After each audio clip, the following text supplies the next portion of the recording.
Jangan pergi mana-mana lagi. Jangan pergi mana-mana lagi sebab kita akan mula sebentar lagi. Tadi ada sedikit technical problem. Biasalah ni kita kata live broadcast live kan. So orang tak biasa lagi lah.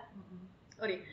Just nak pesan kepada anda semua untuk isi pre-assessment form, dan link kita akan letakkan di link YouTube channel checkbox, dan jangan lupa untuk isi I attend attendance untuk pastikan anda dapat CTD point. Kerana diorang kena isi pre dan post assessment. Post assessment kita akan beri pada akhir live broadcast nanti. So live broadcast nanti dah nak hujung-hujung nanti kita akan share post assessment question di chat box. So kena jawab. Dia ada 3 benda lah nak buat. Pre assessment, kena isi I attend, nanti dah hujung-hujung sikit jawab post assessment. Okay, so kita bagi masa sedikit dalam 30 minit untuk kita punya panel relax-relax dulu, untuk kita punya kru semua relax-relax. 30 minit, sorry, 30 saat. Lama sangat tu 30 minit. Alright. Okay, masuk je. So far kita dah ada berapa orang? Yang masuk? 32. Okay. So anda jangan pergi mana-mana, tunggu sekejap. Kita akan start sekejap je lagi .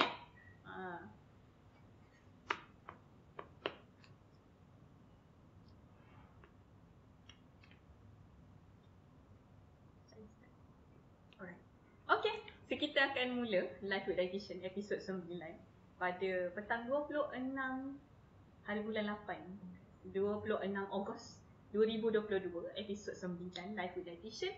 Okay, dan kita nak ucapkan Assalamualaikum dan selamat petang kepada semua penonton Klinik Diet at Kuliah Allied Health Sciences dan juga YouTube Sasmed IUM YouTube channel. Selamat datang ke live with dietitian episod 9, cerita dapur ibu untuk anak-anak cerebral palsy in collaboration with Sasmed IUM Healthy Kitchen. So anda dah bersama dengan kita dalam 8 episod sebelum ni. Ini adalah new set yang kita tak pernah tengok lagi dalam live with dietitian. Untuk episod 9 ni special lah. Kita kata special lah. Dan kita broadcasting live daripada KitchenNet Sultan Ahmad Shah Medical Center at International Islamic University, Malaysia. Okay, so anda sebenarnya boleh tengok recorded version hari ini di YouTube channel Sasmed IUM nanti. Untuk anda tengok balik lah semula perkongsian kita. Kita live hari ni, tapi esok lusa anda masih boleh tonton semula kalau nak revise balik apa yang kita share hari ni lah. Okay, alright. So saya introduce diri saya. Nama saya Sajidah Ahmad Nasruddin. Saya dietitian daripada Klinik Diet Kuliah Allied Health Sciences. Kita akan biasanya host tu memang saya lah daripada episod sebelum-sebelum ni. Dan live session untuk hari ni terbahagi kepada 2 bahagian. Bahagian yang pertama adalah lebih kepada discussion bersama dengan panel kita. Kita ada 2 panel. Panel pertama Dr. Nurul Hazira, dan panel kedua yang saya akan perkenalkan kepada anda bila kita masuk pada bahagian kedua, iaitu bahagian praktikal. Praktikal yang saya harapkan semua penonton tunggu dan tengoklah sebab saya rasa episod kali ni memang sangat informatif. Sesuatu yang saya sendiri pun sebagai dietitian baru belajar. Alright. So, kita nak introduce panel kita daripada tadi dia senyap kat tepi ni. Dari tadi dia senyap kat sini tepinya tadi. So nama panel kita sebelah ni Dr. Nurul Hazira Jaafar, pensyarah daripada Kuliah of Allied Health Sciences, specifically Department of Nutrition Sciences, iaitu Jabatan Sains Pemakanan. So Dr. Nurul Hazira ni field of interest dia lebih kepada pediatric nutrition dan mainly children with special need ataupun anak berkeperluan khas. Betul. So memang minat actively involved lah dalam kerja-kerja community, sharing knowledge tentang diet dan juga nutrition kepada public dan agencies lah. Dan kalau anda tak tahu, kita punya panel hari ni tak tulis 2 buku. Kita nak tunjuk lah, kita nak share pada semua. Kita ada buku yang pertama, yang buku resepi, Makanlah Sayang, resepi sihat dan mudah untuk anak-anak. Dan untuk buku yang kedua, Dr. Hazira ada Pemakanan untuk anak-anak yang mempunyai masalah saraf, yang mana buku ni memang kita kata berkisar tentang tajuk kita hari ni. Betul. Most of the content ni kita ambil daripada buku ni. So anda sebenarnya beruntung sebab kita dapat share kepada anda tentang cerebral palsy melalui buku ni. Dan kita share memang fakta tanpa auta. Gitu. So kita nak share dengan penonton dekat luar sana lah. Kita ucapkan terima kasih sebab anda dah login into our live streaming sudi untuk masuk dan kita berkongsi sedikit lah tentang ilmu diet dan juga pemakanan. Dan kalau anda terlepas 8 episod sebelum ini, kita cerita macam-macam tajuk sebelum ni dengan guest yang berbeza. Kalau terlepas 8 episod sebelum ni, anda boleh tonton semula di channel Klinik Diet Kuliah Allied Health Sciences untuk tahulah banyak lagi informasi berkaitan dengan pemakanan dan juga diet. Dan kita nak inform, Live Dietitian ni adalah satu platform yang mana kita share tentang knowledge berkenaan diet dan pemakanan. Dan mainly yang akan jadi guest kat sini dietitian lah. Tapi saya buka juga sebenarnya kot lah ada doctors ke, any kita kata multidisciplinary health professionals kat luar sana yang nak join and collaboration with us. You are most welcome. So jangan lupa untuk subscribe, share, like dan komen kita punya channel, YouTube channel. Kalau anda ada apa-apa soalan, pertanyaan atau suggestion yang anda nak bagi pada kami, penambahbaikan, boleh tulis di luaran chat box. Nanti kita ada background crew lah akan jawab. Kita punya keyboard warrior lah. Yelah, tapi ni keyboard warrior yang positif. Gitu. Dia tak ada kutuk-kutuk orang punya. Dia cerita banyak berkenaan dengan kita tolong jawab soalan ke. Kalau saya atau Dr. Hazira atau panel kita selepas ini tak sempat nak jawab kan? Semua soalan. Okay. Kita, kalau anda berminat, anda boleh interact dekat platform yang berbeza. Platform yang berbeza kita ada di Facebook, Instagram dan juga YouTube channel.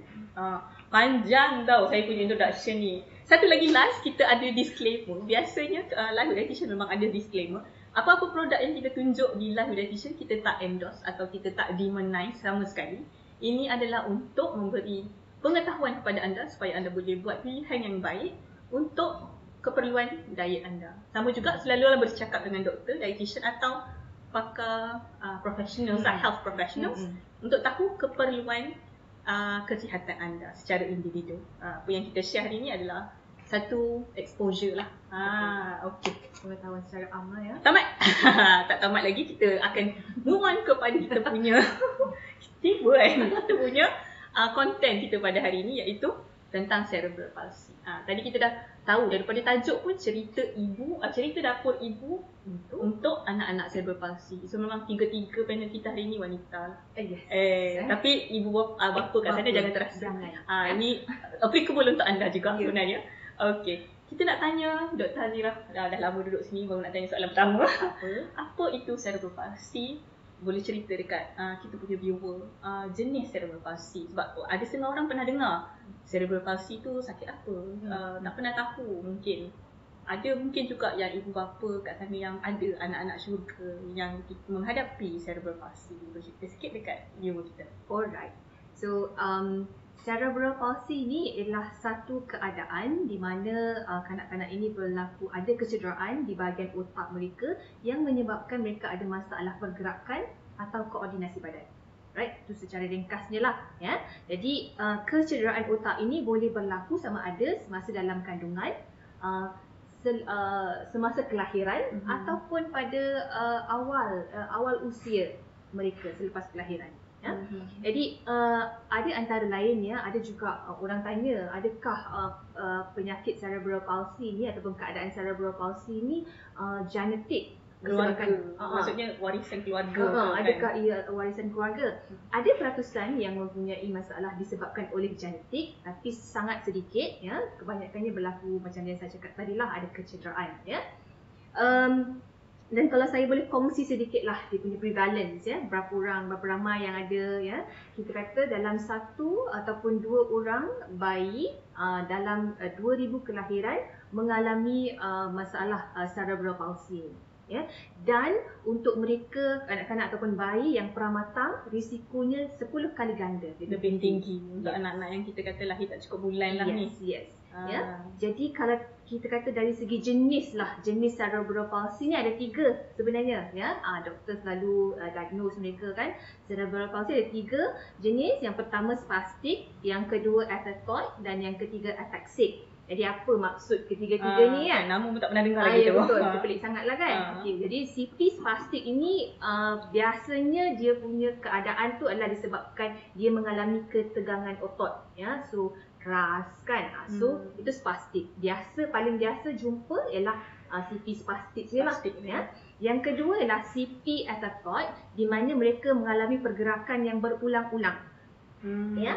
Dan yang ketiga ialah ataxic di mana mereka mengalami masalah koordinasi ataupun mengalami masalah keseimbangan badan. Ya. Ada juga kanak-kanak yang ada kombinasi Ketiga-tiga tu yang kita sebut tadi lah. Yes, ya. Dia ada juga masalah kejang otot, ya, ketegangan otot dan ada masalah keseimbangan badan. Jadinya mungkin anak-anak yang doktor sebut tadi tu tak boleh nak bergerak, tak boleh nak duduk even. Maksudnya ada masalah dari segi motor function lah. Betul. Okay. Alright. So itu antara jenis-jenis cerebral palsy yang kita kata commonly diagnosed. Ada yang juga ada 3 condition yang kita sebut tadi. So pastinya kalau kita bercakap dari kacamata dietitian, kita bercakap mengenai nutrition issue. Maksudnya isu-isu pemakanan, isu-isu diet yang mungkin anak-anak cerebral palsy dan mungkin ibu bapa juga mengalami, kita kata apa, kesukaran untuk memberi makan lah. Kalau dietitian ni memang makan lah kalau kita cerita kan. Okay. Kita nak tanya dekat Dr. Hajirah lah. Apa dia antara isu yang paling common yang anak-anak cerebral palsy ni mungkin hadapi? Jadi saya mempunyai pengalaman melihat kanak-kanak cerebral palsy ni daripada tahun 2010 lagi. Jadi kebanyakan mereka ya yang saya nampak ya isu pemakanan yang ketara lah ya antara mereka. Yang pertama ialah masalah poor oral motor function lah ya, lemah otot yang kita cakap tadi tu, dan menyebabkan mereka mengalami masalah masalah untuk mengunyah dan juga menelan. Ya, dia punya chewing and swallowing ability tu poor lah ya. Dia ada masalah lah di situ. Okay. Yang kedua ya, disebabkan mereka ada masalah poor control of the otot-otot mereka ni. Jadi dia orang akan ada juga masalah ailio meleleh ataupun drooling kita kata. So sentiasa ailio dia sentiasa meleleh ya. Yang ketiga adalah masalah sembelit lah. Ya. Jadi disebabkan oleh 3 yang utama ini tadi ya, saya dapati bahawa kebanyakan mereka ini mengalami masalah kurang berat badan dan juga micronutrient deficiency. So 3 ni adalah common problem lah, kita kata masalah biasa bagi anak-anak cerebral palsy. Betul. Yang mana dia mungkin tak boleh nak mengunyah, tak boleh nak menelan. Lepas tu ada constipation juga, sembelit kita kata disebabkan oleh limited pergerakan dan motor function. Kita pergi satu-satu. Betul. Kita tahu disebabkan oleh tak boleh nak mengunyah apa semua ni. Maksudnya anak-anak ni akan kurang makan. Kurang makan ni apa akibat dia? Yang kita kata nyata lah, yang common berlaku kepada anak-anak cerebral palsy. Alright. Jadi macam yang Sister juga cakap tadi kan, maksudnya bila contohlah ya, bila anak-anak ni ada masalah lemah otot ya, jadi dia tak boleh nak nak mengunyah, dia tak boleh nak menelan. Jadi ibu bapa tend tu untuk pilih makanan yang satu jenis saja ataupun satu jenis tekstur saja yang selamat kita katakan. Bubur je macam tu lah. Bubur je ya, tak ada tambah apa-apa lain. Jadi maksudnya itu menyebabkan dia satu kuantiti dia dah kurang, quality of the food pun kurang. Jadi itu yang menyebabkan dia ada underweight dengan micronutrient deficiency tadi. So dua ni disebabkan itu jugalah. Yes. Ya, yang kedua macam drooling tadi kan. Dia bila dia sentiasa ada, dia lemah lah, ototnya lemah ya, dan ada ailio meleleh. Jadi bila nak makan tu it takes time satu kan, nak menghabiskan makanan. Dan jadi automatically kuantiti dia akan berkurang lah. Ya, jadi tak cukup lah keperluan badan dia. So it leads to underweight as well. Dan juga micronutrient deficiency. Betul. Ini perkara yang common tak? Kita kata kalau doktor kata masalah underweight dalam anak cerebral palsy ni, ini perkara yang umum tak yang berlaku pada mereka? Ini berdasarkan kajian saya lah ya, kepada kanak-kanak yang berada di sekitar Kelantan. Saya pergi all over Kelantan, 10 jajahan tu saya pergi. Saya dapati bahawa 62%, more than half of them mengalami masalah berat badan, kurang berat badan ya. 70% mengalami masalah terbantut. Dari segi pembesaran pun kira dia dipengaruhi juga disebabkan makanan yang lemah. Betul, lemah kan kurang gitu biasanya terbantuk ni berlaku sebab chronic malnutrition. Maksudnya malnutrition tu dah tempoh berlaku yang lama. begitu lama. Ya, sebab tu dia ada masalah terbantut. Dan yang ketiga ialah 66% daripada mereka mengalami masalah kurang otot ataupun kita kata wasting. Ada otot. Masa wasting. Yes. Maksudnya memang kurus, kira orang kata tinggal tulang je lah. Betul. So otot tak ada lah. Kan? Jadi benda ni berlaku sebab kadang-kadang ibu bapa tak confident nak bagi makanan. Betul. Dia orang risau.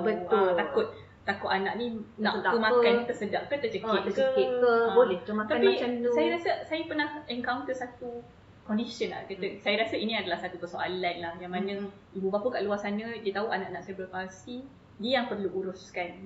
Maksudnya ada setengah anak ni berjalan tak boleh, nak menguruskan diri, nak mandi, even nak makan, suap makan pun tak boleh suap sendiri. Perlu kita kata pertolongan daripada ibu bapa. Dan sometimes their concern is kalau anak-anak ini berat, sukar untuk mereka uruskan. Nak dukungnya, nak dukung pergi mandi, lepas tu dukung pula nak suap makan. Jadinya begitu kita kata burdensome lah. Betul. Apa yang doktor lihat dari kacamata seorang dietitian? Kita ceritakan lah. Untuk pengetahuan Siti Sajidah lah ya. Concern ni tidak hanya datang daripada ibu bapa, tapi some of the healthcare givers ni kan, dia ada juga concern begitu. Kenapa nak suruh anak ni capai berat yang sekian-sekian? It's good enough lah parents boleh angkat dah anak-anak ni kan. Tak perlulah kita nak tambahkan lagi berat badan dia. Betul. Okay, saya personally lah, saya tak suka this kind of mentality ataupun judgement begini kan. Kerana mereka ini mempunyai potensi sekiranya mereka membuat rehabilitasi yang betul. Mereka harus menjalani rehabilitasi untuk mendapat kehidupan yang independent, quality of life yang lebih bagus. Alright. Jadi contohlah, diorang perlukan good ataupun optimal, status pemakanan yang optimal. Not only, bukanlah kita kata kita nak suruh dia overweight, tidak, tapi status pemakanan yang optimal. Jadi bila ada good nutrition status ni, yang pertama mereka akan lebih peka dengan keadaan sekeliling. Maksudnya dia akan ada the growth ataupun development of socio-emotional. Kadang-kadang kalau kita panggil, dia lebih peka. Dia responsif. So dia learn, dia boleh belajar. Dia dengar apa yang kita cakap, dia faham apa yang kita kata. Dia juga mempunyai perasaan. Betul. Maksudnya sedih pun rasa, gembira pun rasa. Betul. Kadang-kadang saya faham kalau in case kalau kita bagi optimum nutrition status, anak-anak ni lebih peka kita kata. Sebab dia larat lah, ada kederat. Kalau makannya kuranglah kederatnya. Betul. Yang kedua yang paling penting ialah dia akan meningkatkan kekuatan otot mereka lah. Jadi dengan nutrition yang bagus, barulah ada otot-ototnya, barulah boleh build muscle. Cukup, maksudnya tidak hanya kepada karbohidrat, tapi ada juga protein, ada juga micronutrients, ada lemak. Jadi ini membantu meningkatkan kekuatan otot mereka. Jadi dengan secara tidak langsung mereka dapat berinteraksi, mereka dapat menjalani rehabilitasi yang sepatutnya mereka ada. Ada potensi yang mana anak-anak ni kira bila optimal nutrition status, mereka boleh uruskan diri. Mungkinlah sekurang-kurangnya mungkin boleh makan dengan lebih baik. Betul. Atau duduk dengan lebih baik. So kadang-kadang anak-anak cerebral palsy ni mungkin agak kita kata lembik lah di bahagian sebab dia tak ada muscle dari segi coordinationnya agak kurang. Jadi dengan rehabilitasi dapat kita kata positive result lah. Betul.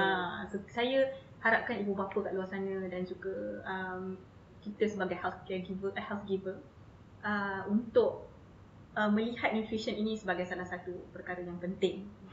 Salah satulah kita kata sebab approach kepada cerebral palsy children ni sangat multidisciplinary, holistic. Kita kata secara menyeluruh.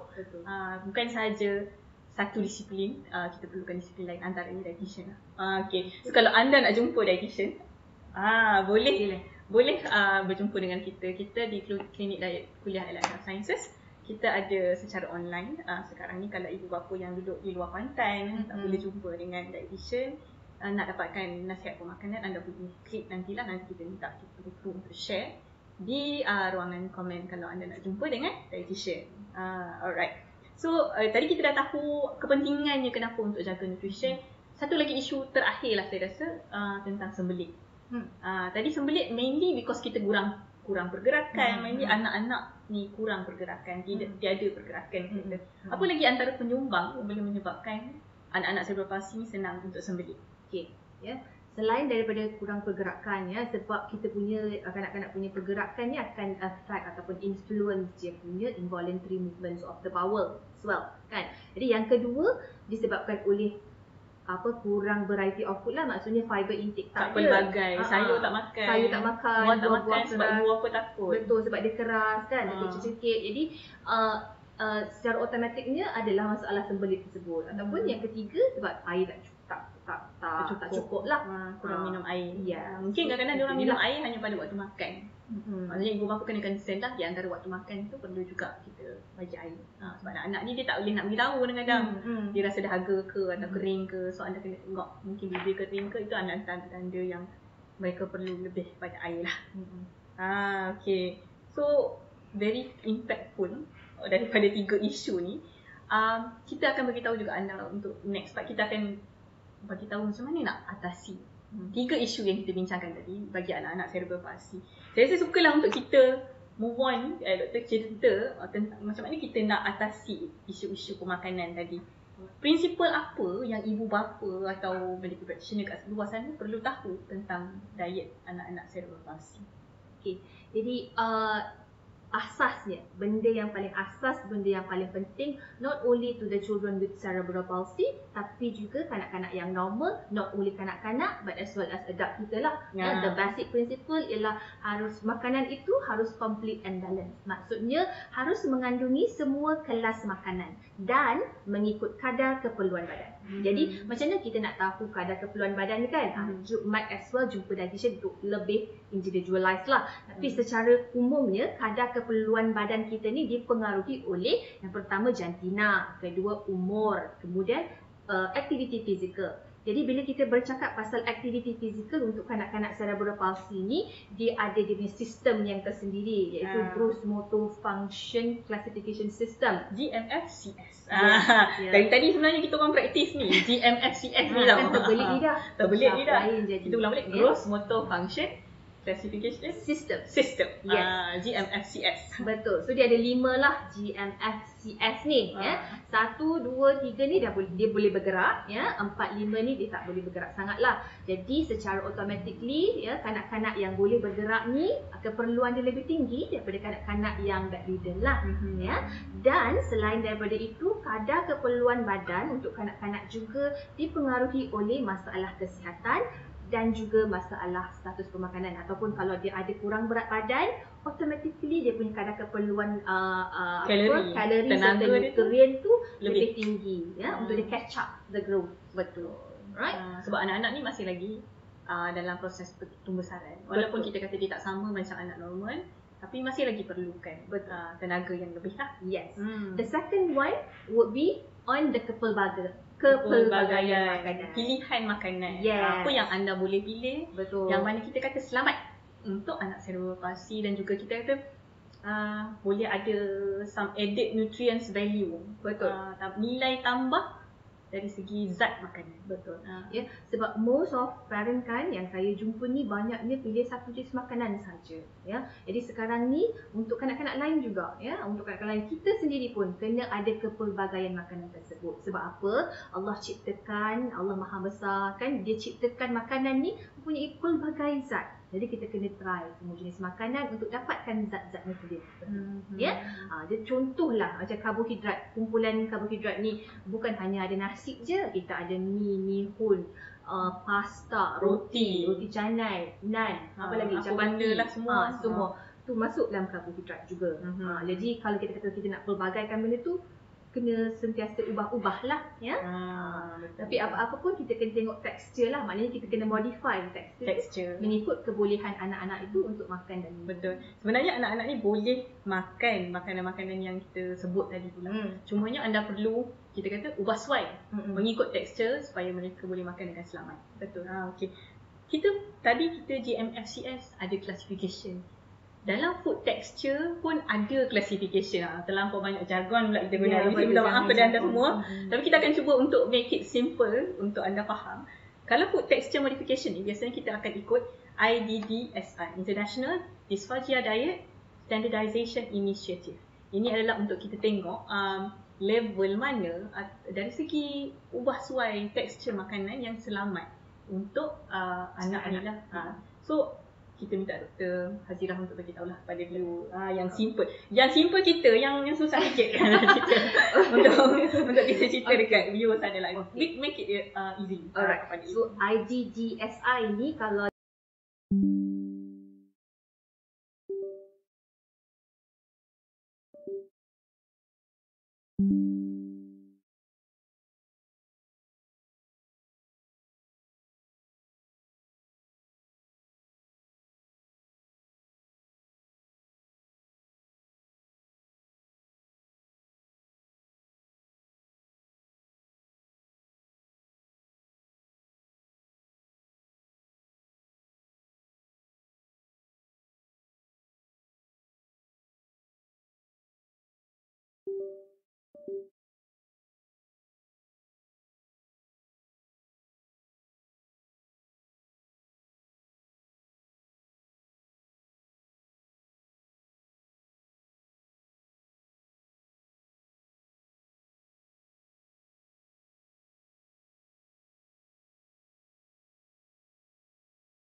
Alright, sorry tadi kita ada sedikit technical lah. Cuaca pun hujan nampak hujan seperti tidak.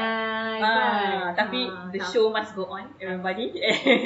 Okay, so kalau anda terkeluar daripada YouTube nanti, anda masuk je balik, loading balik, kita akan sambung kita punya. Tadi kita berbincang tentang IDDSI, International Dysphagia Diet Standardization Initiative. Bercerita tentang modifikasi tekstur makanan yang sesuai lah. So tadi Dr. Hazirah sambung balik dekat bahagian kita nak cerita lah, maksudnya level-level makanan yang mana yang sesuai dari segi modifikasi. Tadi saya duk sebut kekerasan makanan. Ini saya kata tekstur lah kot, anda lebih faham kan, maksudnya tekstur keras ke tekstur lembut, normal ke soft.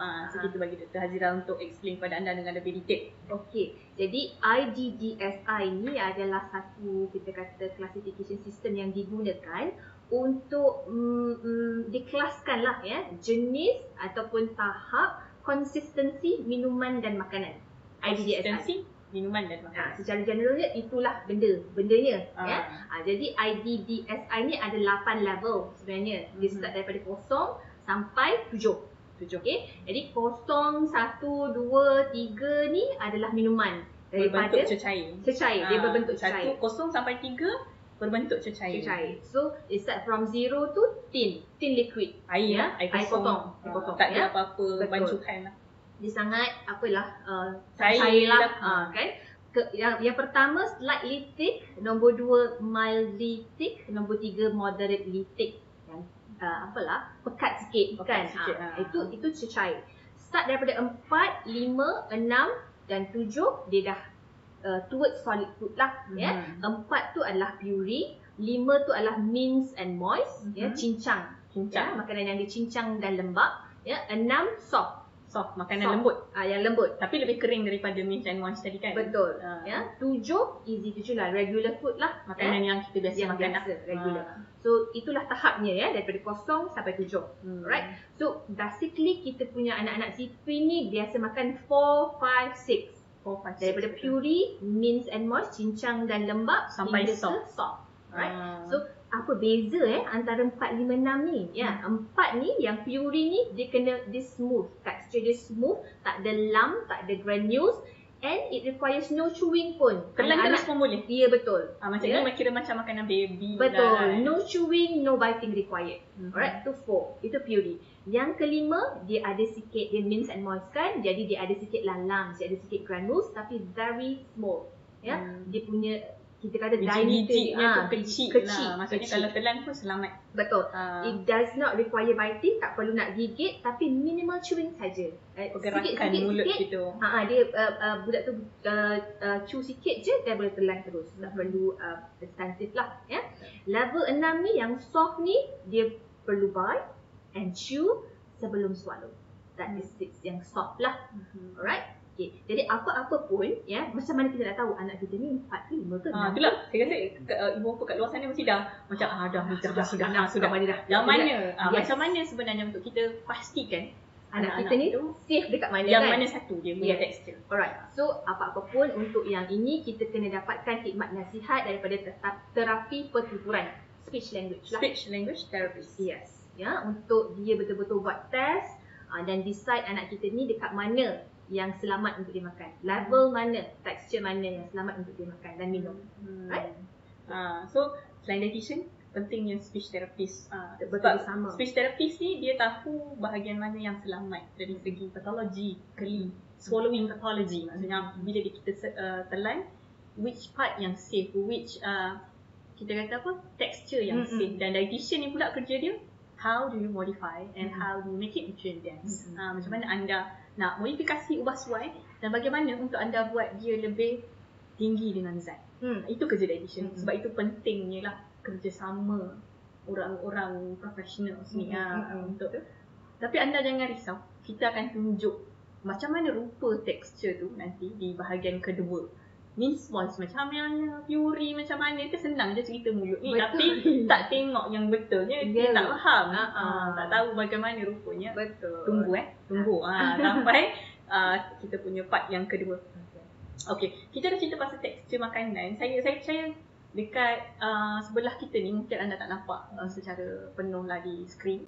Kita nak share pada anda, ada makanan yang anda perlu berhati-hati. Maksudnya mungkin avoid lah, kita kata elakkan untuk anak-anak CP sebab ada risiko tercekik. Tadi daripada awal tadi kita bincang pasal ibu bapa ni kadang-kadang dia takut, dia was-was untuk bagi makanan pada anak-anak sebab dia risau ada risiko untuk tercekik.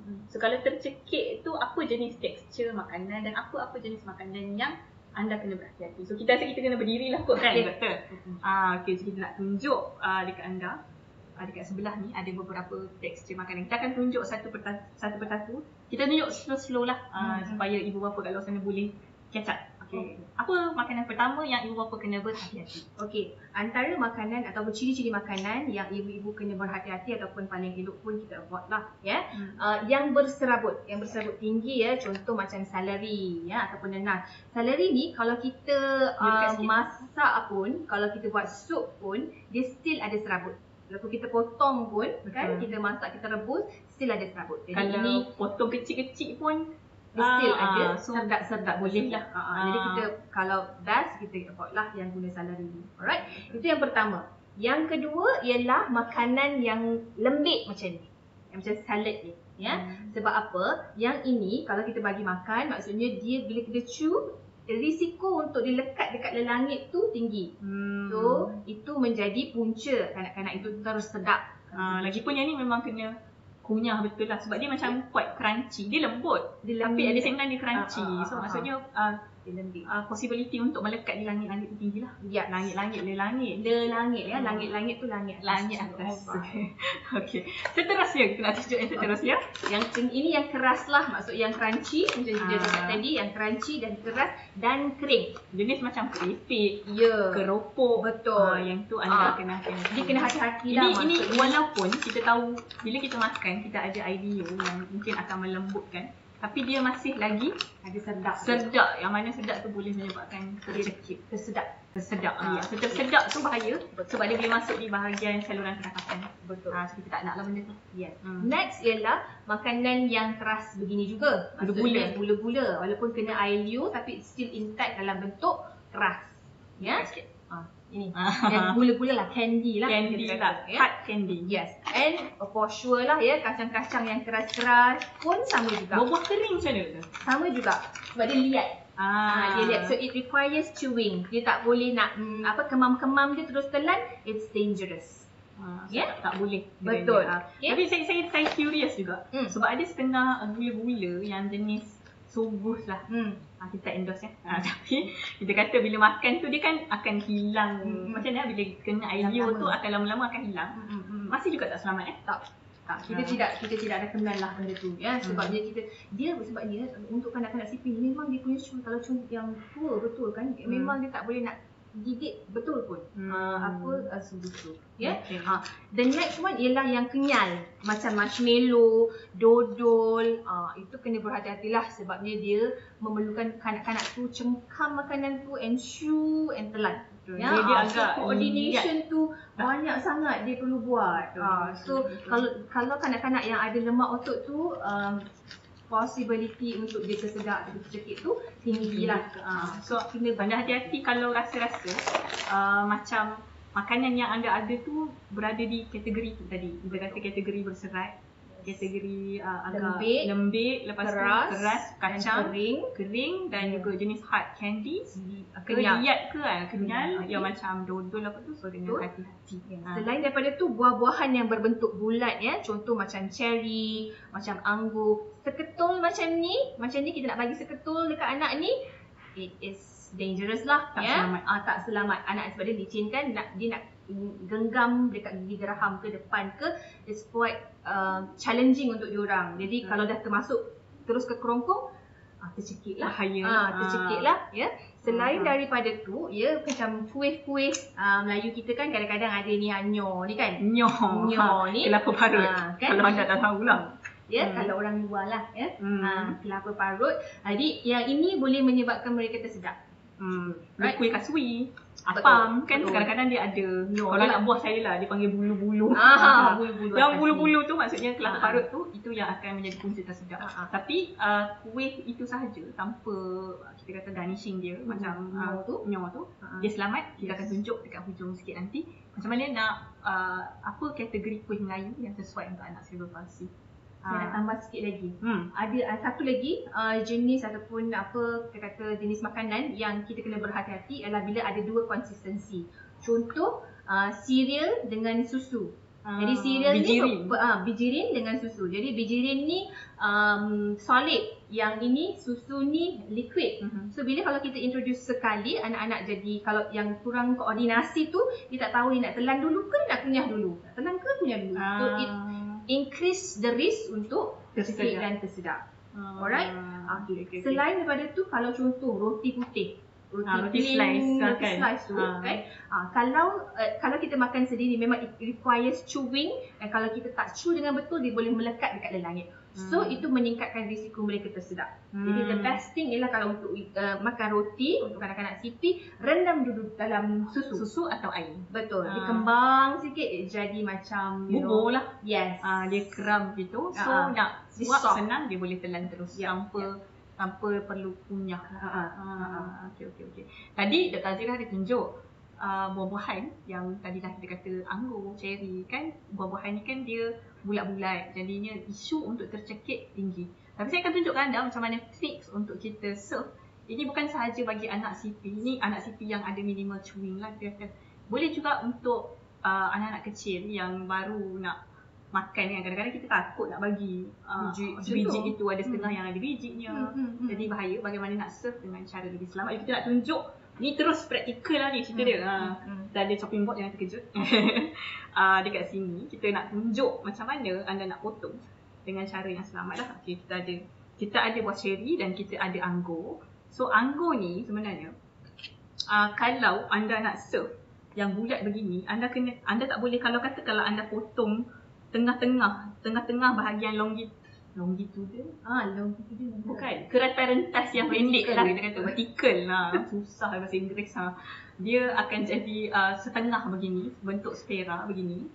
Kita tunjuk dekat kamera sikit, yang bulat macam ni. Yang ini bahaya. Yang ini anda kena hati-hati, bukan cara ini untuk anda serve kepada anak-anak. Dia ada satu lagi cara yang mana kita ambil satu lagi buah. So anda perlu potong mengikut kerata rentas yang panjang. Potong memanjang di tengah.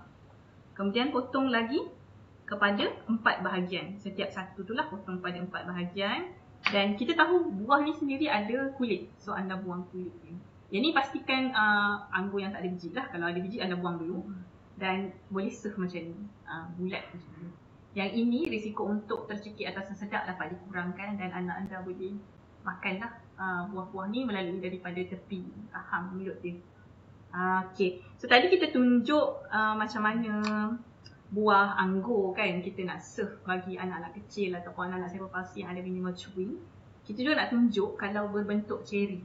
Cherry ni apa masalah dia? Dia ada biji tengah yang keras. So kadang-kadang kalau kita makan kita boleh rasa biji tengahnya ataupun kadang ada setengah tu melujuh gitu masuk semua, takut dia sikit lah.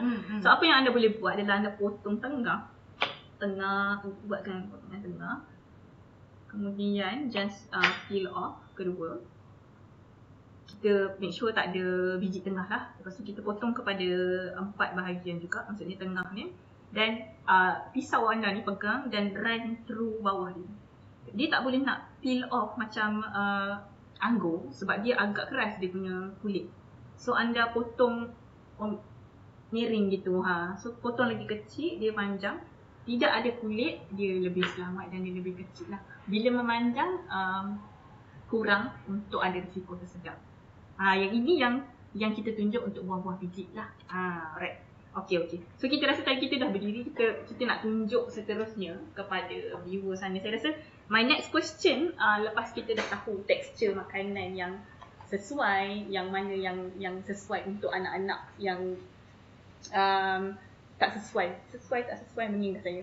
Okay. Tak sesuai ke dan sesuai untuk anak-anak. Kita nak tahu juga suitable feeding position. Maksudnya masa kita bagi makan, bagaimana kedudukan anak-anak. Kita nak tunjuk lah, Dr. Hazilah nak tunjukkan. So, kita akan move sedikit. Okay. Jadi kalau kita tengok kan, proses makan ni bukan hanya tertumpu pada makanan tu saja, tapi proses makanan, proses memberi makanan itu kan. Jadi untuk feeding position ya, basic principle-nya ya, perlu selesa untuk anak dan juga ibu, right? Jadi saya nak tunjuk basic principle untuk posisi anak yang umur rendah sikit lah, maksudnya yang kecil lagi kan, yang kita boleh pangku lagi ya. Basicnya ialah kita kata dia punya leher, dia punya kepala, leher dengan badan harus selari. Ya, dalam keadaan tegak lah ya. Jadi macam mana kita buat ialah kita pangku kita punya tangan ni ya dekat dia punya belakang kepala untuk make sure dia punya ni selari ya. Position kepala, leher dan badan dia selari. And tangan kita ni, yang satu lagi ni tangan kita boleh rapatkan lah dekat dakap dekat dia punya tangan ni, supaya kalau ada setengah kanak-kanak yang kita kata at the top tadi pergerakan dia sudden gitu kan, kalau dia jerking ke apa ke, at least kita boleh pegang. Yang dia suka melonjak. Yes. Ini kalau anak yang kecil kan. Lagipun saya tengokkan posisi doktor ni, kita boleh tengok muka anak. Betul. Jadi kita boleh tengok muka anak. Jadi maksudnya bila setiap kali kita bagi feeding ya, kita bagi feeding, kita boleh tengok makanan tu dah masuk ya, dan then dia boleh telan ya, dia dah selesai telan, tak ada makanan dah tinggal dekat dalam mulut dia, dan kita boleh berinteraksi dengan anak tersebut. Alright. Okay. Jadi kalau anak ni kecil macam ni, bolehlah kita dakap, bolehlah kita duduk riba macam ni dah. Senang sikit lah kan. Senang lah ya. Jadi kalau anak tu 10 tahun, dah besar kan? Sikit, dah tinggi dah kan, kita tak boleh dah tak boleh dah nak adjust kita punya ni kan. So kita akan lay down lah ya, lay down ke bawah. Biasanya anak-anak dia akan baring dekat atas mattress dia ataupun tilam dia ya, tapi basic principle tetap sama, posisi dia mesti harus 45 hingga 90 darjah. Letakkan something lah kat bawah. Yes. Ya, betul. Tapi kalau saya tengokkan posisi ni, kasit boleh lah? Boleh. Kasit pun boleh. And the best one ialah bila anak-anak ni ada dia punya kerusi tersendiri. Biasanya corner chair lah. Corner chair ni kerusi sudut. Yes. Kita tunjuk sikit dekat kamera. Kerusi sudut tu macam mana? Kerusi ni dia kira macam mana? Dia ada dua sudut. Dia ada dua sudut yang dia boleh pegang dekat dia punya tangan. Membentuk corner. Yes. Supaya dia punya keadaan leher dan badan tu selari, tegak ya. Jadi kalau untuk corner chair, tadi kita guna kasit, kita juga boleh guna wheelchair, tilted wheelchair yang boleh dicondongkan. supaya anak-anak tu selesa untuk duduk, not only the children tapi ibu bapa pun selesa. Jadi contohlah anak-anak tu dah duduk tetap dah dekat situ, kita dah suap makan kan, anak tu ada proses untuk dia telan. So in between kita ada masa lah. Contoh kita nak pergi angkat kain, tiba-tiba hujan tadi kan, nak pergi angkat kain kejap je. Ataupun ada postman datang, kita nak ambil surat kejap je kan. So it's very convenient for the children as well as the mother. Okay, boleh tinggal kejap lah. Boleh tinggal tak kejap. risau lah jatuh ke apa ke, sebab kursi tu memang steady lah kita Betul, kata. betul. Kukuh lah. Betul. Jadi tadi kalau macam kita tunjuk lah kan, corner chair kan, memang dia ada cost, ada betul. some cost agak mahal sebenarnya. lah. Kita kata device untuk anak-anak yang special ni dia memang agak mahal. Betul. Tapi kalau puan-puan, tuan-tuan ada tukang yang boleh buat corner chair in such manner kan, yang macam kita tunjuk tadi tu, by all means. By all means. Right? Nak buat sendiri ke kan, nak panggil tukang kayu ke, letakkan bilang ke. Betul. Kadang-kadang ibu bapa ni dia lebih kita kata kreatif. Betul. Sebabnya yelah nak jumpa benda-benda yang device ni kita tendangkan kat luar, pasal harga pun agak mahal. Betul. Kalau pandai bertukang, anda boleh tengok bagaimana lah desainnya kan, sebab dia ada strap sekali. Kalau tak salah saya, dia ada dia macam tali pinggang gitu. Betul, dia tali pinggang kan. So anak tu duduk tegak. Ya, untuk tahan lah dia punya ni lah, badan atas ni kan, supaya dia boleh tegak lah. Okay, alright. So tadi kita dah tunjuk semua apa benda-benda yang kira cara dari segi posisi dah. Dan seterusnya kita nak tanya pada doktor lah. Selain daripada posisi, selain daripada tekstur makanan, ada tak tools ke, contohnya sudu ke, cawan ke, yang kita boleh bagi tahu dekat ibu sana yang boleh membantu untuk memudahkan dari segi suap makan? Okay, alright. So yang pertamanya kita bercerita tentang sudu dululah. Jadi kalau untuk kanak-kanak cerebral palsy ni, yang paling bagus sekali ialah bentuk sudu tu, dia punya lengkuk ni mendatar sikit. Tidak seperti sudu biasa kita ni yang lengkuk macam ni, dalam sikit, yang ke dalam. Jadi bila kita guna sudu yang macam ni, sebab kanak-kanak cerebral palsy ni kita kata kebolehan mereka untuk tutup mulut dengan bagus, untuk tarik makanan lidah daripada ke depan ke belakang tu agak poor, agak kurang kan. Jadi kalau kita guna yang lekuk ni, it requires a lot of energy lah, ataupun a lot of muscle movements dia tu untuk melicinkan makanan tersebut. Tapi kalau kita guna yang landai begini, tarik pun dia dah boleh, makanan tu dah masuk. Okey, itu dari segi sudu lah. Yang kedua, cawan. Biasa anak-anak ni nak minum air kan. Jadi kan kita tahu tadi dia punya leher tu lembik. Kalau kita dah strap, dia tak boleh nak bergerak dah lah kan. Jadi kita ada bentuk cawan yang sesuai untuk mereka. Seperti yang ditunjukkan di sini. Kalau kita nampak ada lubang tu kan, yang lengkuk lubang tu ialah kita bagi minum, maksudnya cawan lubang tu berada di hidung mereka. Untuk masukkan hidung lah. Untuk masuk hidung di situ. Supaya anak tu kan kadang-kadang kita minum air kan, kita akan lean back sedikit. Dia tidak mendongak lah. Jadi anak ni tak perlu mendongak. Dia boleh begitu sahaja sebab nose piece tu dah masuk ke dalam. Itu orang kata itu ciri cawan dia lah. Jadi kalau macam tadi jugalah, cawan tu pun kita nampak macam kita sendiri pun kita nak cari pun agak susah. Di farmasi dekat sini kan. Jadi sebenarnya ibu bapa boleh modify utensil tu. Mungkin kita boleh buat kelas yang lain lah pula kan, untuk modification. Kot lah ada ahli-ahli kita, geng-geng kita yang pandai keratangan. Kita cuba kalau ada rezeki untuk kita tunjuk pada anda macam mana nak kita kata modifikasi, kita kata kreatif, DIY lah, do it yourself lah kan. Alright. Jadi kalau benda-benda yang tadi saya sebut tadi kan, maksudnya dari segi posisi, dari segi utensils nak guna, kalau nak lebih banyak idea ataupun nasihat, baik kita tanya kepada pegawai terapi cara kerja. Mereka sebut yang lain pula mahir tentang benda-benda ni. Betul. Pegawai terapi cara kerja ni dia lebih mahir tentang aktiviti daily living lah. Makan, pakai baju. Mereka pandai untuk train, ada recommendation yang sesuai untuk condition atau untuk keadaan anak-anak cerebral palsy. So anda boleh rujuk pada pegawai terapi cara kerja. So mungkin nanti kalau ada rezeki kita buat multidisciplinary punya approach pula ke dan untuk tunjukkan kepada anda semua. Sebenarnya Dr. Hazirah ni dia bukan expert dekat cerebral palsy je. Dia ada pengalaman dengan anak-anak autism. Saya rasa itu antara kita kata tajuk-tajuk yang kita cuba untuk cover, insya-Allah kalau ada rezeki di Life with Dietitian pada masa akan datang. So far ni kita sangat tertumpu kepada diet, tapi kita sangat percaya pada kita open kepada holistic view of medical practice and medical approach. So mana-mana yang nak joinkan kita, contact kita di interaksi dengan kita di social media, Facebook, IG dan juga Instagram. Okay, tadi dah tahu feeding position, kita dah tahu texture, kita dah tahu tools. Last sekali sebenarnya anak-anak yang agak cerewet makan. Kita tahu anak-anak cerebral palsy ni sama je sebenarnya macam anak-anak yang lain. Dia cerewet nak makan, dia ada dia punya angin lah orang kata. Kadang-kadang dia ngamuk kan. Kalau nak bagi makan contohnya, dia tutup mulut ke ataupun dia mengamuk ke, menjerit ke, marah ke, menangis ke.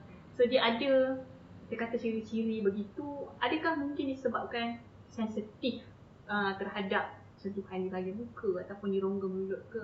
Mungkin dia sensitif, so menyebabkan anak-anak ni cerewet untuk makan. So apa tips yang doktor boleh, very quick one tips lah yang boleh kongsi pada viewer kita hari? Okay, alright. So kalau kanak-kanak yang ada hypersensitivity lah kita kata dia sangat sensitif, orang tak boleh sentuh muka dia, tak boleh sentuh ni bahagian oral ni, tak boleh sentuh, marah kalau sentuh, marah, menangis, tantrum kan. Jadi bila ada masalah hypersensitivity, untuk kita bagi makan dia automatik susah. Ibu bapa susah nak bagi makan dekat dia sebab dia sangat sensitif. Dia cannot even kita hulur pun dia tak nak kan. Jadi macam mana kita nak kita harus mengurangkan dia punya sensitivity tu. Ya, macam mana cara dia? Okay, sebelum kita makan, make sure kita mandikan dululah anak tu, siapkan dulu anak tu jadi masa siapkan tu gosokkan gigi dia dulu dia kurangkan sikit sensitivity dia. Kita sentuh awal-awal maksudnya. Betul. Yang kedua ialah kita pakai bedak basuhkan, maknanya masa pakai bedak tu tapping sikit dekat dia punya kawasan-kawasan mulut ni. So usik sikit lah. Tepuk sikit macam pakai skincare gitu. Betul kan. Jadi dia desensitize sikit lah dia punya sensory tu lah jadi baru kita suapkan makanan. So itu one of that lah cara lah. Gosok gigi. Dia kata tadi gosok gigi. Pakai bedak. Buat dah tapping tapping di oral sini kan. Bagi mandi dulu ke? Betul. So mungkin lepas tu bagi makan dia akan lebih baik lah. Kurang sikit sensitif. Okay. Ada cara lain tak kalau saya tadi prior Dr. Hazirah dah inform lah, kata kita akan ada satu lagi tips lah. Maksudnya cara untuk dietitian kata unik style lah. Kalau dietitian kan makanan kan, guna makanan untuk kita buat feeding stimulation.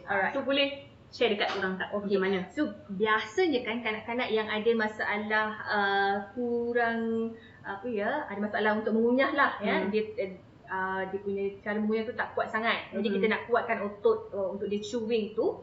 Biasanya kalau kita jumpa OT ataupun speech dia akan guna macam getah tu. So dia bagi getah tu pada anak dia, and then anak dia akan chew lah kunyah getah tu. Tapi cara lain yang kita boleh guna ialah menggunakan makanan. So how? Contoh kita guna kain kasa. Yang ni saya guna kain napkin ni. Napkin. Macam cheesecloth. Muslin cloth.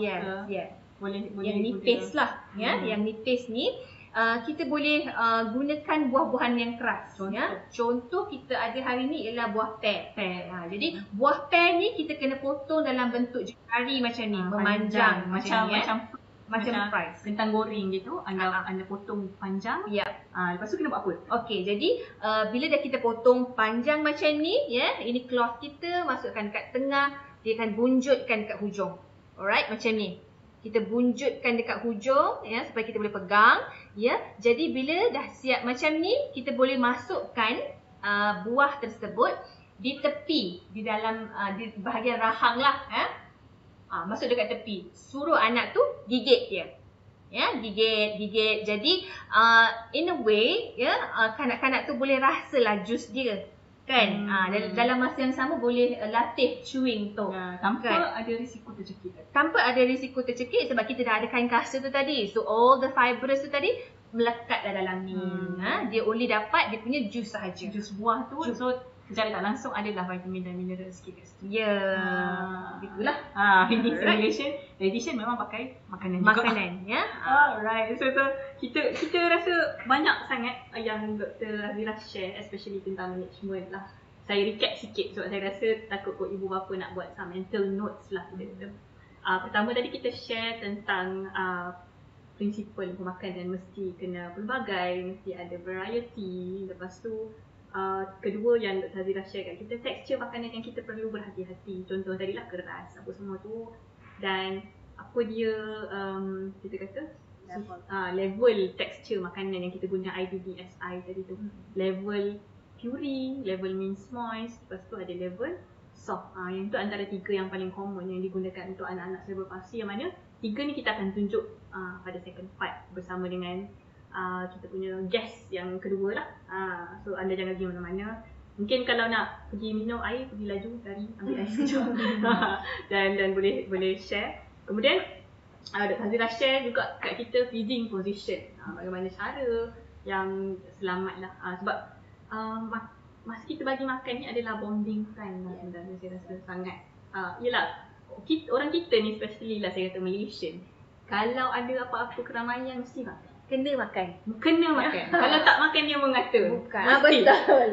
Orang tuan rumah ni tak bagi makan, air pun dia tak faham ke? Saya minta maaf lah, saya tak isi air sebenarnya. Saya tak bagi air hari ni. So maksudnya anda kena tengok konsep itu. Yang mana kita sebenarnya bagi makan pada anak-anak CP, walaupun mungkin dia tak faham apa yang anda cakap, mungkin dia tak boleh reply, dia faham, tapi itu adalah bonding time anda bersama dia. Cakap makanan ni sedap ke, macam tu kan. Color ni makanan ni apa? Color apa, hari ni makan apa, apa nama dia. Betul kan? So itu adalah bonding time. Dan kita tunjuk tadi tools macam mana apa sesuai yang anda boleh gunakan, sudu, cawan. Lepas tu macam mana nak bagi feeding stimulation. Penuh. Memang padu lah kita kata dari segi content lah kan. Alright. So kita dah almost nak ke part kedua. Saya just bagi anda brief part kedua kita tentang texture modification, yang mana kita akan tunjukkan level 4, 5, 6 dan kita ada 3 bahagian, iaitu buah, texture modification bagi buah, protein dan juga karbohidrat. Yang ketiga, local food, kuih-kuih Melayu. Tadi kan yang awal-awal yang ada nyor tadi tu, macam mana kita nak serve pada anak cerebral palsy dengan cara lebih selamat. Okay. So sebelum kita move kepada second, dan sebelum kita harapkan second speaker kita dah ready, sebelum kita move, kita nak tanyalah pada back crew, ada soalan tak? Kalau ada soalan ni kita akan bacakan. Kita akan paskan. Okay, boleh. Terima kasih. Alright, so kita ada lain ni memang vibe lain lah live dietitian kali ni, sebab ramai yang nak tanya soalan. So kita ada sebenarnya daripada awal lagi pun dah ada soalan. Tapi nanti kita nak tanyalah soalan ni dekat Dr. Azira. Ada yang berminat dengan buku yang saya tunjuk awal tadi. Ada lagi tak? Kalau buku ni dengan saya ni dah tak ada lah ya. Tapi boleh dapatkan di Shopee. Boleh just pergi dekat Shopee, ada dijual di Shopee. Jadi just boleh buka dekat Shopee lah. Betul. Yang buku ni kita tak make available lagi lah ya. Ini untuk kita kata dietitian only. Sebabnya dia adalah buku yang kita kata guidance lah. Betul. Sebab kita takut kalau anda baca ni tak faham, takut salah bagi recommendation. Kita nak bagi tahu balik nama buku yang resepi yang boleh beli kat Shopee tadi. Makanlah Sayang, resepi sihat dan mudah untuk anak-anak. So kat sini dalam ni banyaklah tentang modifikasi makanan. Macam ni kadang-kadang anak-anak kan memilih kan makan. So dalam buku ni ada, anda boleh tengoklah apa resepi. Dan kebetulan sebenarnya dekat Klinik Diet Allied Health Sciences YouTube channel, kita dah buat video dah satu daripada resepi dalam buku ni. Lasagna, roti lapis berdaging. So anda boleh tengok balik dekat Klinik Diet YouTube channel untuk video tersebut. Jadi sangat kreatif lah. Dr. Azira ni kreatif lah. Dia kata kita nak tunjuk. Okay, soalan pertama. Mana tu? Tarik nafas. Soalan pertama, Berdebar. adakah kebolehan makan anak cerebral palsy boleh membaik mengikut peningkatan usia? Okey. Alright. Jadi boleh baik ataupun meningkat atau tidak itu bergantung kepada kekerapan rehabilitasi anak tersebut. Okey, semakin kerap kita buat exercise, semakin kerap kita stimulate dia, semakin tinggilah kebolehan mereka untuk mengunyah dan menelan. InsyaAllah. Ya. InsyaAllah, maksudnya ada potensi. Ada potensi. Ada potensi. Ibu bapa jangan cepat mengalah lah. Anak-anak sugar ni kita punya challenge lah. Right? Semua pemenang, tiada penggalah. Tak ada pengalah. Okay.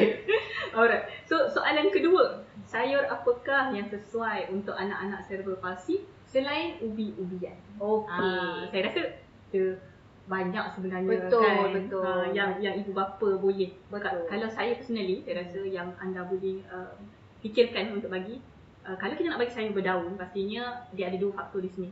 Pertama, rasa pahit, dan kedua adalah dari segi tekstur. Yang mana kalau sayur seperti bayam, dinasihatkan untuk guna bahagian daunnya sahaja, jangan guna batangnya. Daunnya tu perlu dimasak, biar overcook tak apa. Dan dipotong dengan kecil-kecil lah untuk anda bagi makanan kepada anak anda. Kiranya the option is not limited. Kalau ubi-ubian tadi, kalau kata ubi kentang, ada juga sweet potato, kita ada labu kuning yang itu pun sebenarnya mengandungi fiber. Betul. Ya. Selain daripada tu macam labu air kan, kita potong kulit yang buang luar biji tengahnya, buang biji dia tu, masak. and then masak betul-betul cook lah. Ya. Kalau untuk mereka tu maksudnya kena mash sikit lah sebelum kita suap. Boleh So, boleh. Kena campur lah sekali dengan makanan yang dia makan lah. Tapi anda kena rasa jugalah sebenarnya. Okey, soalan ketiga ni, elok soalan ni. Bolehkah untuk menambah perasa untuk anak cerebral palsy yang meningkat usia? Nak tambah perasa lah, garam sikit ke, gula sikit ke, boleh ke tak? Dia macam kanak-kanak lain lah. Maksudnya bila dah meningkat usia, dia punya pilihan terhadap rasa tu dia nak lebih lagi. Maksudnya dia tak nak benda yang sama. Ya, sama macam anak-anak yang lain. Jadi contohlah untuk kanak-kanak yang dah meningkat usia, ya, by right, ya, kita boleh dah guna makanan yang kita masak untuk keluarga kita yang biasa. Makanan biasa. Makanan biasa. Contoh, mak hari ni masak nasi, masak sup ayam. So just take it lah. Maksudnya ambil nasi yang lembik tu tadi, kita lembikkan sikit ya dengan kuah dia, and then masuk ayam yang kita racik-racik halus-halus ya, supaya dia boleh untuk chew a bit, and then baru telan. So by right dia sama macam kanak-kanak biasalah. Ya. Okey. Maksudnya boleh lah. Boleh. Sebabnya anak ni dia akan meningkat usia. Maksudnya berasa makanan tu boleh. Dia dah ada taste dia, keinginan, preference tu dia dah ada dah. Betul. Okey, kalau anda ada lagi soalan nak tanya dekat chat box, boleh tulis je nanti dekat chat box, nanti kita akan cuba jawab dan bagi pada panel kita lah. Just suka untuk saya ingatkan, nanti kita ada post assessment question di penghujung kita punya session nanti, minta anda untuk jawab soalan tu lah. Saya percaya boleh jawab ni sebab lepas apa yang kita dah share. So nanti minta anda jawab, kita akan drop di YouTube channel link tu di chat box. Okay, kita nak masuk part kedua. Kita nak jemput lah kita punya, kita bangun lah kot kan. Kita dah nak hampir ke part kedua. Kita harapkan semua ibu bapa dan penonton kat luar untuk stay tune. Sebab part kedua ni dia lebih praktikal lah, kita nak tunjuk kepada anda. So kita nak jemput panel kedua kita, Sister Ni Aina Syafiqah binti Ni Ahmad Syukri. Selamat datang. Step. Kita dapat sikit dekat sini. Okey, silakan. Sini. Alright. So untuk saya kenalkan sikit lah, kita introduce sikit lah dekat kita punya penonton live dietitian. Sebab live dietitian ni dah 8 episod tengok muka saya je. Lepas tu guest je yang ubah-ubah. Kita kena perkenalkan lah guest kita. Sister Ni Aina Syafiqah binti Ni Ahmad Syukri ni adalah seorang dietitian joining SASMEC at IIUM, serta Ahmad Shah Medical Center International Islamic University sejak tahun 2019 dan actively involved lah dalam sharing knowledge kepada agencies dan juga public. So hari ni kita nak tunjuk macam mana kita nak modify kan, modify protein buah dan juga kuih. So apa yang Sister Nick nak tunjuk dululah dekat kita punya viewer kat luar. Alright, okay. Apa relax-relax je. Relax je. Okay, Assalamualaikum semua. Nama saya Nia Aina. Okay, saya dietitian dekat Sosmed at IAM Kelantan. Okay. So dari tadi memang saya tengok lah Dr. Zira dan juga Sister Sajida explain a lot about CP dan saya pun gain new knowledge, a lot of it. Okay, tapi hari ni saya dijemput sebagai guest untuk kita tolong buat demo lah. Okay, alright. So seperti biasa kita tahu kalau macam baru kita nak perkenalkan makanan kat budak-budak kan, dia ada kita tadi macam tadi Dr. Hadira cakap kita pelbagaikan makanan kita. Jadi part saya kenalkan dulu bahagian kita start dengan kumpulan makanan buah-buahan. Betul. Buah-buahan sebab biasa kalau kita cakap anak kita boleh makan ni, jadi kita start dengan buah dulu kan. Betul. Jadi kalau untuk patient CP dan juga anak-anak kecil kan, sebenarnya dia implant untuk semua. Implant untuk semua sebenarnya.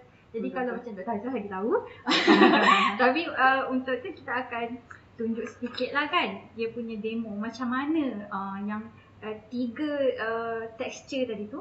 Okay, texture soft, texture moist and mince dan juga texture puree. Okay, kita start dulu dengan kita panggil texture soft yang tahap ke-6 ya. Okay, tahap ke-6.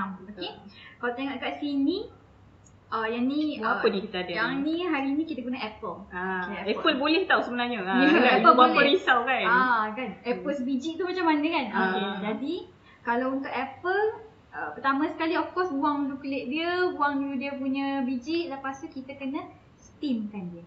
Lepas steam tu kalau untuk yang soft ni 20 minit ya? 20 betul? Minit. Okey. Jadi kita steam dulu 20 minit and then kita kita penyetkan lah. Penyetkan. Sebab tadi kita dah kukus 20 minit, lepas tu kita kena penyetkan lah. Ya, betul. Okey. So kita tengok kat sini kan, kita memang dah potong siap-siap. Tapi okey. So macam mana tunjuk sikit kat kamera. Okey, tunjuk kat kamera Okey, alright. Boleh ke? So this Kamera one nampak? you can see ini dah steam. Okey, dah steam. Sekarang ni macam mana kita nak tahu dia dah capai soft punya texture tu? First kali kita boleh guna test sudu ataupun test garpu lah. Okey. So first kalau kita tengok, kita ambil satu chunk ni. Okey, kita penyet dia. Tekan macam ni. Kita tekan macam ni. Okey, sampailah kita kata kita punya nail bed ni sampai jadi putih lah. Kita tekan macam tu. Okey, dan juga dia tak retain dah bentuk asal dia tu. Maksudnya dia betul-betul lembut lah. Ya, betul. Kiranya kalau dalam 20 minit tu lepas dah dia kukus tu kita boleh test. Kalau lembut macam yang Sister Nick Aina tunjuk ni, selamat lah maksudnya. Okay. Selamat. Soft lah kan. Soft lah. Okay, saya tunjukkan lagi. Saya buat close up sikit. Okay. Alright, kau tengok kat sini. Okay. Sorry. Okay, you can see dia tak retain dah. Bentuk asal dia. Okay. And then kita boleh penyet. At least sampai putih kita punya kuku tu lah. Okay. Alright, nampak kan? Jelas kan? Okay. Alright. So, tu untuk soft texture. Maksudnya kalau anak-anak yang soft texture boleh makan, kita boleh kukus macam biasa je lah. Yes, kukus macam biasa je lah 20 minit. Yes, 20 minit. Mungkin buah yang lagi keras mungkin lagi lama betul. Dia depend lah. Ibu bapa boleh eksperimen dulu lah. Okay, alright. So the second kita panggil tahap kelima tu kan, apa nama dia? Mince and moist. Bukan moist and mince. Mince boleh and sama moist. je. Boleh kan? Okay. Right, daripada tu kita steam macam sebelum ni, macam dalam 20 minit macam tu. Okay, dia dapat tekstur macam ni. Kita boleh penyet-penyetkan dia. Penyet. Okay. Alright. Dulu saya penyet dulu. Kita boleh guna garpu je kan? Pakai garpu. Boleh pakai masher. Masher pun macam tak. Boleh lah juga. Boleh juga. Tapi kalau ialah senang kita guna garpu je lah. Okay. Alright. So I think bila dia texture mince and moist ni, dia macam apple, dia ada juice sikit kan? So kita kena remove dulu juice lah sebelum kita bagi dekat anak kita. Okay. Tapi nak mince dengan moist ni macam mana pula kita kata size dia lah. Okay. Kalau apple kat sini saya tunjuk sikit Okay, tengok sikit kat nampak sini. ke? Can see dia. Right? Okay. Sebab dia macam tak nampak sikit dia punya particles biji-biji tu. tu kan. Maksudnya kita bila kita mash tu bagi dia kecil-kecil je. Kecil-kecil je. Jadi kalau macam nak visualization punya macam kita guidance, you can see dia macam size macam ni. Like this kind of fork ni. Stick of pork tu. Yes, stick of pork tu. Tu untuk baby untuk kanak-kanak lah. Okay, this size. Kalau orang tua yang ada dysphagia problem is going to be around this stick macam tu. Untuk mince dengan moist. Okay. Alright. So itu untuk yang mince and dengan moist moist lah. Okay, alright. So the next texture yang kita nak kenalkan adalah texture pureed lah.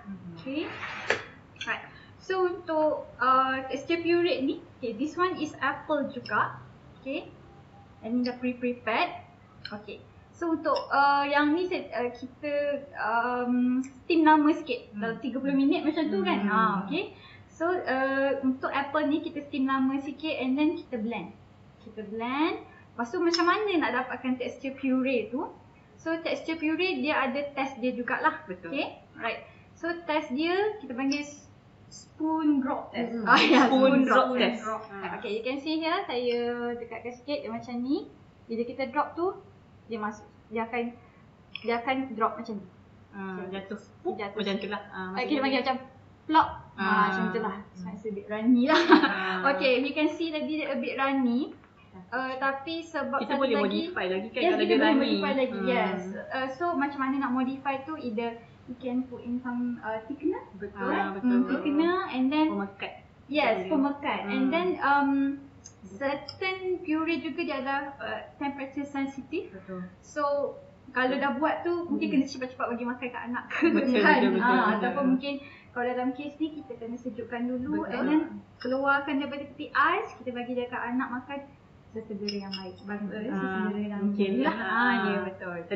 Tadi kan apa sistem yang Anies tunjukkan, puree apa semua ni. Yeah. Apa lagi kan biasa orang serve kalau buah, kalau kita biasa makan buah saja. Apa cara yang kita boleh serve dekat ibu anak-anak selepas ini kiranya untuk tambah nilai zat.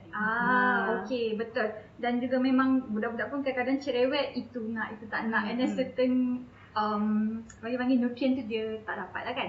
So antara option-option kita boleh tambah dalam makanan kita tu, okay, terutama macam puree ke apa, bertambah yogurt, okay, untuk rasa, and then untuk rasa dan nutrient lah. Jadi juga ada cakap orang letak madu, maple syrup ke, itu depend. Jadi maksudnya budak tu dia akan ada variasi rasa dan juga tekstur dan juga dia panggil nutrient zat. Ya, betul. Sebab kalau anda tambah yogurt, Greek yogurt terutamanya, dia have lesser water and dia ada lebih tinggi protein. Kan boleh tak makan buah-buah sajalah, kita kata ada protein, sebab kalsium, lepas tu ada lemak kan. Dia rasa sedap lebih kot. Betul. Betul. Ini mungkin a bit bland kan. Dia tadi tadilah. Jadi kalau letak madu dengan maple syrup, okey tak untuk anak-anak? Kadang-kadang ibu aku mesti terkejut kan, macam kenapa letak pemanis? Okey tak? Alright, untuk kanak-kanak yang berusia lebih daripada 1 tahun, 2 tahun, kita dah boleh start lah introduce honey. Honey tu lebih okey lah kalau berbanding dengan gula putih. Gitu kan. So I think kalau just a bit lah, kita bagi tu, kita Dengan kita sudu kecil lah tak bagi tu. langsung. But just nak rasa tu lah kan. Betul, sikit je kan. Presentation. Yes. Presentation kan. Sebab tadi letak apa kita kata yogurt, lepas tu ada lagi tak buah lain kan, macam tadi apple kita steam kan? Ada lagi tak option buah yang selamat untuk ibu bapa? Alright, kalau kat sini saya rasa kita boleh pilih makanan-makanan apa, buah-buah yang soft. Kalau macam dekat Malaysia ni pisang kan, betik, mungkin buah naga, okay. And then kalau macam mesti orang tanya juga temikai macam mana. Temikai tu a bit risky. Sebab dia basah, dia banyak serat, dari dua tekstur, basah dan juga serat tu. So tapi kalau bukan kata tak boleh nak bagi, kalau nak bagi you have to monitor lah. Monitor betul-betul, tengok tekstur dia sesuai tak untuk tahap anak tersebut. Mungkin try teknik Dr. Nazira tadi kot, yang pakai kain tu. Ya, betul juga. Bubur kalau buah-buah yang keras tu macam tadi lah temikai dia kan risau sebab dia ada serat tu. Ya, betul. Bubur dalam kain. Okay. Tapi basuh lah kan, yang lupa. Itu yang penting ya. Hygiene. Hygiene. So texture modification ni dia Betul. sangat kita kata apa? Ada risiko untuk cross contamination sebab sometimes cook food kan kita handle menggunakan tangan macam tu. So ada possibility untuk ada bakteria lah. So penting untuk anda pastikan tangan dibasuh, perkakasnya bersih dan buah-buahan ke apa tu dibasuh. Gitu. Aduh lah. Okay. Kita dah tunjuk kat anda semua texture modification. Kita nak tunjuk yang kedua lah, yang part kedua yang mana kita akan tunjuk lebih kepada modifikasi main meals. Maksudnya makanan yang ada karbohidrat dan juga protein. So, kita nak tunjuk dekat sini yang kita dah sediakan. Tapi ni mungkin saya dah sediakan pagi tadi, mungkin ada sedikit kita perubahan dari segi texture lah. So, kita just nak tunjuk kita ada soft, kita ada minced moist, kita ada puree dan juga kita ada dua jenis puree yang daripada dua sauces. Kat sini saya guna sweet potato, keledek. Inggeris sangat. Kita guna keledek, lepas tu kita guna ikan. Ikan ni ikan yang boneless fish lah. Tak kisah ikan apa pun, kalau anda cuba elakkan ikan yang ada tulang kecil-kecil. Macam terobok ke apa yang tu tak boleh. Yang tu sangat bahaya. So ikan yang tulangnya besar macam tenggiri ke apa gitu, anda boleh buang kulitnya dan steam the fish.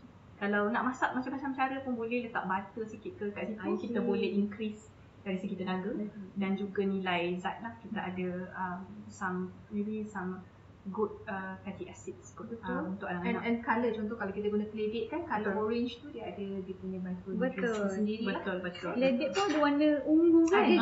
Jadi menarik lah untuk Betul. Kalau yang ni dia ada high in beta carotene dan kalau certain ikan kan ada omega 3. Ya betul. So sangat baiklah. So kalau kita nak tunjuk dekat kamera, kita ada keledek. Kalau anda tekan, ini soft texture yang mana bila anda tekan dia tidak kembali kepada rupa asal. So ini selamatlah. Dan ikan-ikan ni sebenarnya depends on temperature. Sometimes bila dia sejuk dia agak keras. So kena tengok balik. Yang ni kita dah serve pagi tadi tapi dia masih lagi sejuk lah. Okay, selamat menunaikan solat asar. Dah masuk waktu dah kita di Islamic University menggalakkan untuk solat asar. Tapi anda tunggu sehingga sehingga kita punya rancangan habis. Sikit lagi dah habis ya. Sikit lagi dah Selingan. Selingan sikit dah. Ni pun ada sweet potato. So anda tekan sikit kat sini, dia selamat lah untuk anda serve pada anak cerebral palsy. Ini adalah level 6. Okay. So kita go to level 5 iaitu mince and moist. So macam mana tadi sister ni Aina kan dah beritahu, mince and moist adalah kita buat spoon drop test lah, yang mana dia senang untuk kita tunjuk kan. So kalau anda ambil, anda nampak dia masih ada chunk. Yang ini cara buat dia sama, kita steam, kita rebus ke apa, kemudian kita cincang sampai nampak dia masih ada nampak chunk sikit lah, pastikan tak ada. Bila anda tilted dia senang jatuh.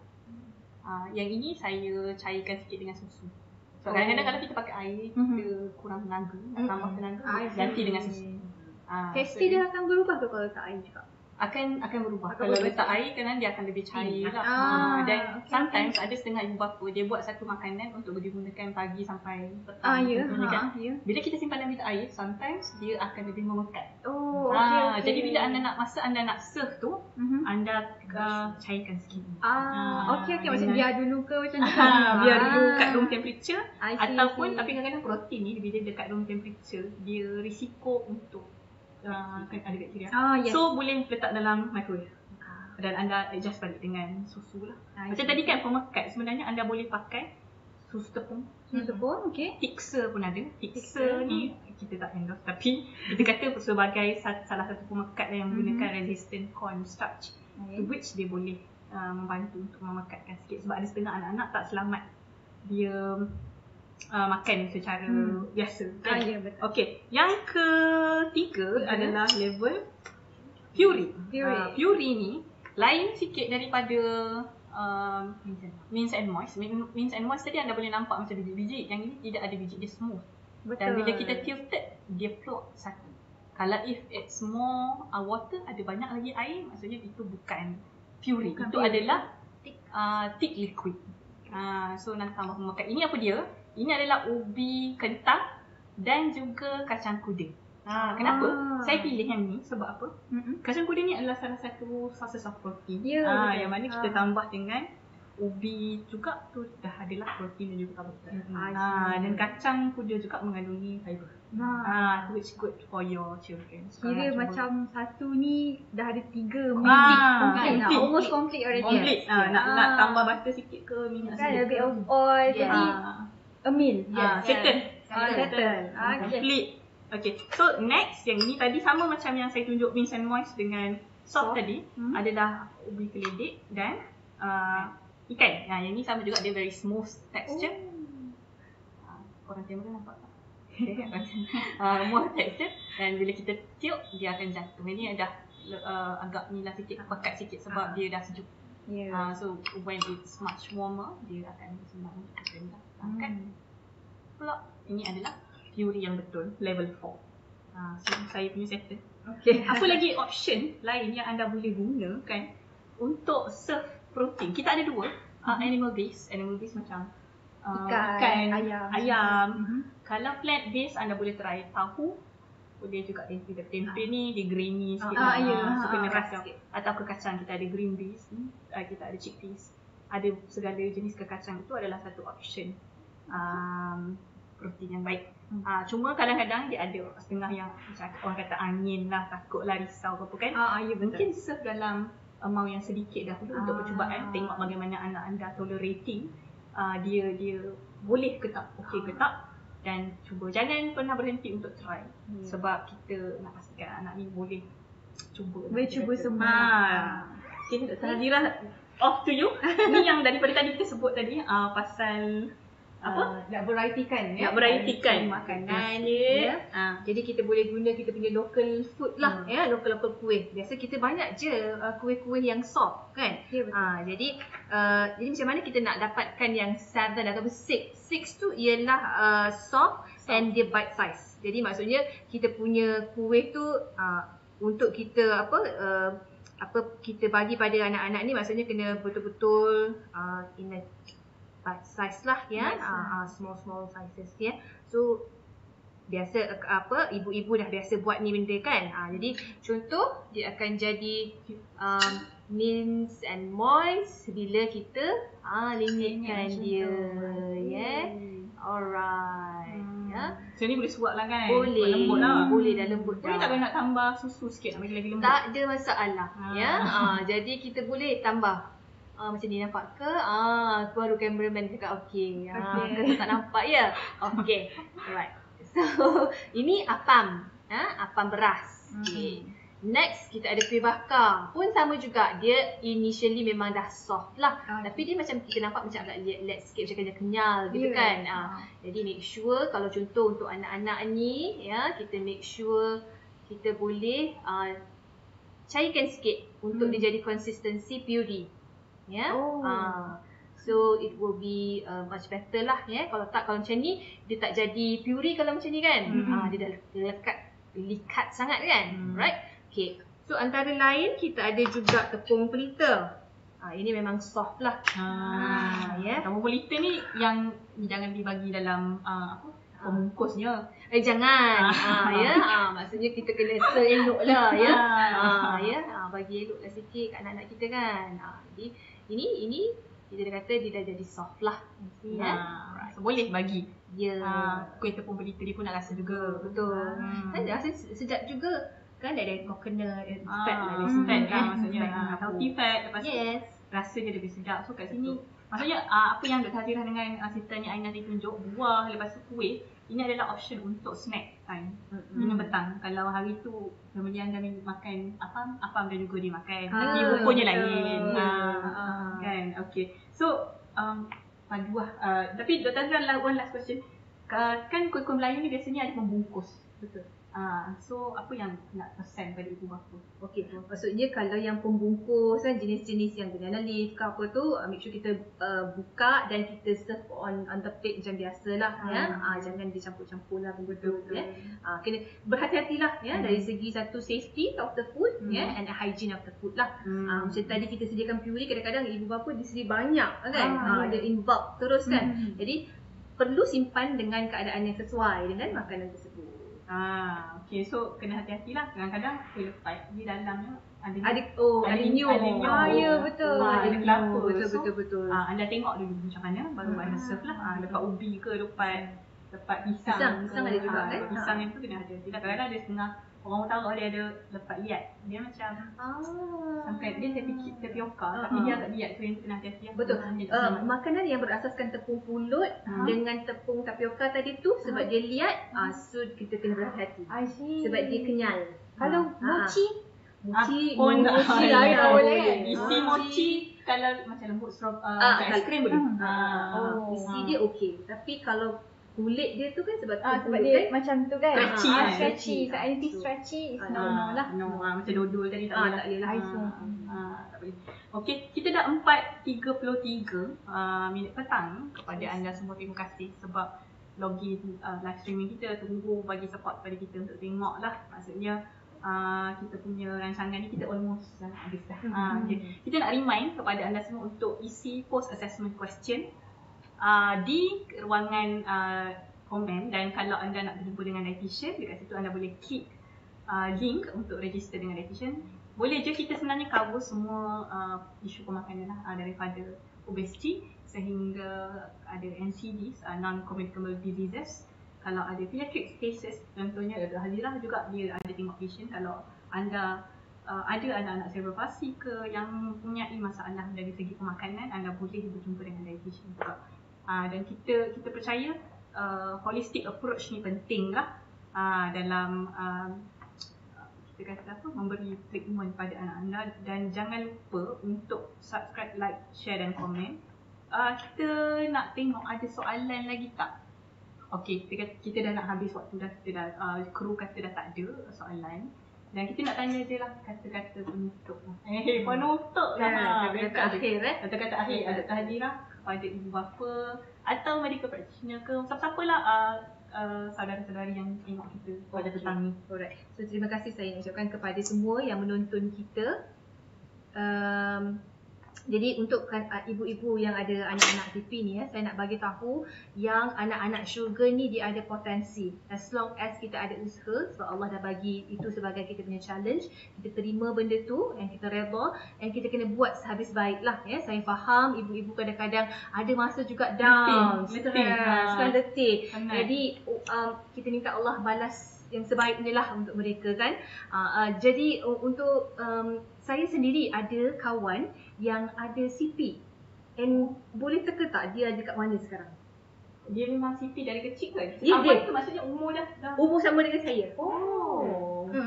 Dia sekarang bekerja sebagai senior manager di Petronas. So saya nak tunjuknya betapa kanak-kanak CP ni dia ada potensi yang sebesar itu. Jadi ibu-ibu janganlah mengalah sebab kita tak tahu rezeki Allah tu macam mana. Potential is limitless. Yes. Exactly. So I think that will be lah macam kan kita kata kena bagi semangat. Kita di sini ni, dietitian di sini ni sentiasa ada untuk menolong ibu-ibu untuk memberi makan yang terbaik untuk anak-anak CP. Betul. Itulah dari saya. Okey. Aina ada Aina ada nak beritahu apa tak? Okey. Ni kira penampilan sulung sama macam saya pun. Aku nak present apa-apa. Cameo. Ibu apa kat luar sana? Alright, jadi sebagai seorang dietitian memang selalulah tengok kes-kes di mana mak ayah yang takut nak bagi makanan ke anak-anak lah. Tak kisahlah yang ada CP ke, yang ada Down syndrome ke, ataupun yang normal kids yang a bit lagi picky sikit kan. Jadi sebenarnya kalau memang akan ada masa bila buntu.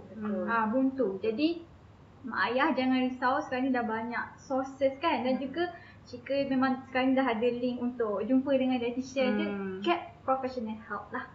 Kita akan membantu dengan gembiranya, akan membantu untuk bantu anak-anak makan yang healthy, balance, and then macam Sister Jida cakap tadi, the potential is limitless, and your child tu adalah macam a great ball of energy, boleh pergi mana-mana je. Betul. We never know. We never know. Betul. Okey, kita nak ucapkan terima kasih kepada dua panel kita. Walaupun sister ni Aina sekejap je, cameo. Tapi banyak informasi yang kita share. Juga terima kasih kat Dr. Nurul Hazirah.